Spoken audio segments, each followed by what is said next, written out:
টক দই, ময়দা, কাঁচা ছোলা, বিট নুন, গোলমরিচ, ডিম, ক্যাপসিকাম, একটা পেঁয়াজ, একটা টমেটো, একটা বিট, একটা গাজর, বিনস আর দুটো লঙ্কা।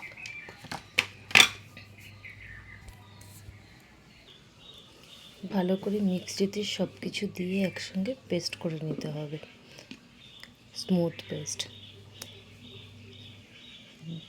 গাজর, বিনস, ক্যাপসিকাম, টমেটো, লঙ্কা, পেঁয়াজ।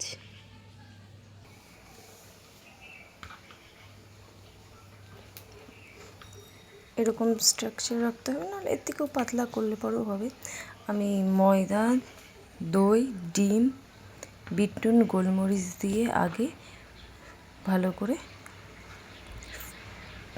ফেটিয়ে রেখে দিয়েছিলাম। তারপরে সব পেস্টগুলো এর মধ্যে দিয়ে, যেহেতু আমার ছেলে সবজি খেতে ভালোবাসে না, ছোলা খায় না, তো এবার খাওয়াতে তো হবে বাচ্চাদের উপকারের জন্য,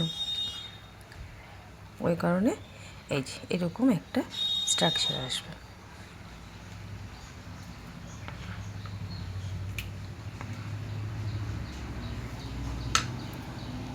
পরে প্যানে একটু সাদা তেল দিতে হবে, কড়াইতে হালকা সাদা তেল দিয়ে, এটা ঘি দিয়েও করা যায়, সাদা তেল দিয়ে এবার এটা ব্যাটারটা দিয়ে দিতে হবে। এই ব্যাটার বাচ্চারা এটা বেশি ভালোবাসে, যেহেতু এটা হালকা পিঙ্ক রেড এরকম কালারের। আর আমার ছেলে এটা খেতে মানে ভালোবাসে, আর এটাকে নাম বলে ও নাকি রেড পরোটা। মা রেড পরোটা করে দাও, এটা রেড পরোটা।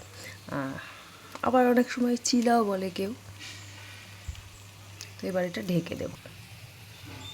প্রথম পিঠটা এরকম হলে পরে এবার আমরা জিনিসটাকে উল্টে দেব, ঠিক এরকম লাগবে উল্টে দেওয়ার পরে।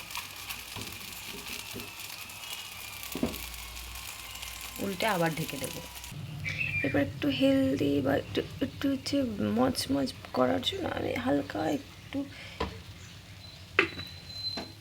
ঘি দিয়ে, আমার ছেলে একটু ঘি দিলে পরে ভালোবাসে, যদি একটু বেশি হয়ে গেল ঘিটা, আমি এতটা দিতে চাইনি, পড়ে গেল। কিন্তু ঘিটা দিলে পরে একটুখানি মচমচে ভাবটা আসবে। এবার এইটাকে দিয়ে, ঘিটাকে দিয়ে আপনারা অল্প দেবেন, আমার কাছ থেকে বেশি পড়ে গেল। আর এইরকম অবস্থাতে নামিয়ে ফেলতে হবে। দুটো করে রেখে দিয়েছি, ঠিক আছে। একটুখানি এরকম না হলে পরে বাচ্চারা খেতে চায় না। এটা টমেটো কেচাপ দিয়েও ভালো লাগবে। আর আমি আমার ছেলেকে মেয়োনিজ আর টমেটো কেচাপ একসঙ্গে দিয়ে একটা সস তৈরি করে দিই, হালকা একটু গোলমরিচ দিয়ে দিই ওর মধ্যে, আর হালকা বিট নুন দিয়ে দিই। যদি ওটা দেখতে চান কোনো দিন, আমি ওটাও শেয়ার করে দেবো। বাই, ভালো থাকবেন।